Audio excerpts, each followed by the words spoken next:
Good morning.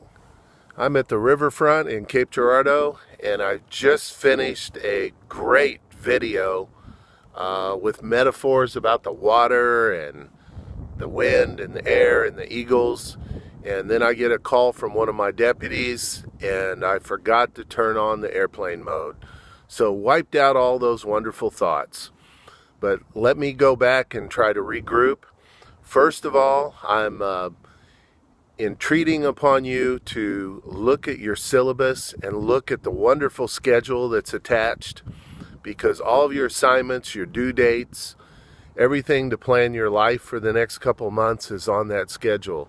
Look at that and you'll see the far-ranging assignments that you can get ahead on, and things you might want to call me about and talk about to organize your thoughts before you find someone to interview or work on a book review or whatever's called upon in that syllabus.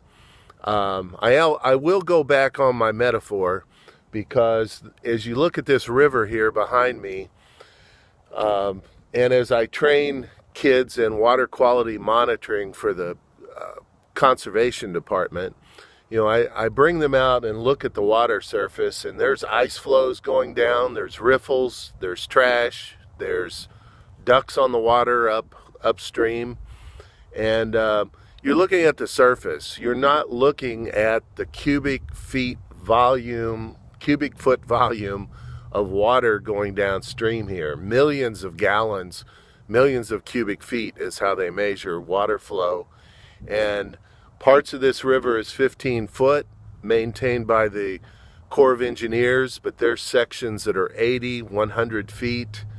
There's water flowing upstream behind different levees and rock dikes. There's a lot going on this river. And I think that's why we want to get past the textbook.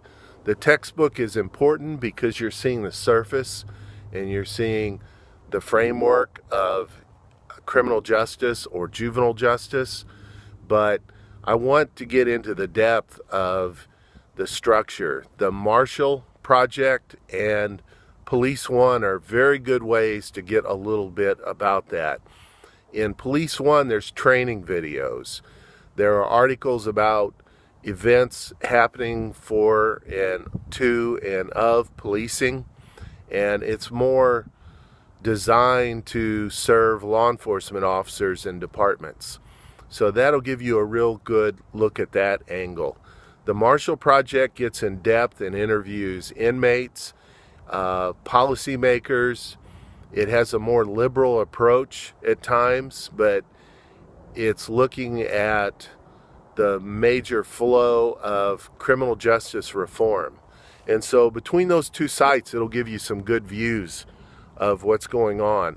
Also, the things I work, like that phone call just a few minutes ago that broke off my wonderful soliloquy on the river.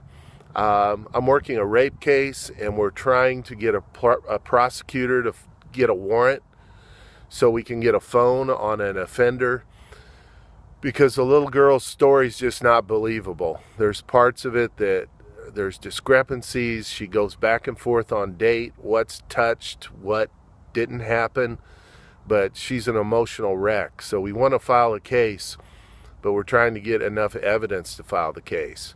Well, the investigators, which is the sheriff's department in this case, don't really care. And so we're having to hand carry our request to the prosecutor to get the warrant. And so I have to encourage my deputy to go with the sheriff and try to get this done so we can move ahead with this case.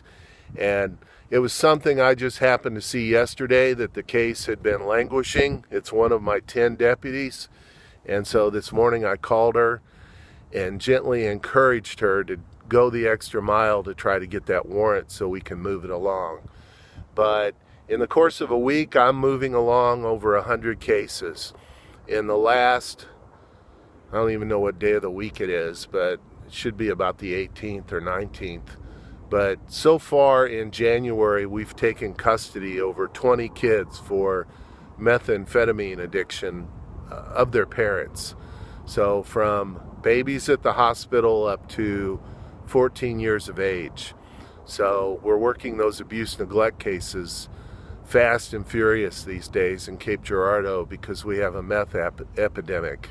So that's the undercurrents in my river, and that's what I'll be discussing with you through this criminal justice class. So enjoy your day. I see a towboat coming downstream pushing concrete barges headed toward somewhere south. So they're Dundee barges, and they're coming downstream down the river. It looks like about 2, 3, 4, 5, 6. A train's going by, so I'm stuck here a little bit till the train goes by, but typical day in Cape Girardeau. Have a good day.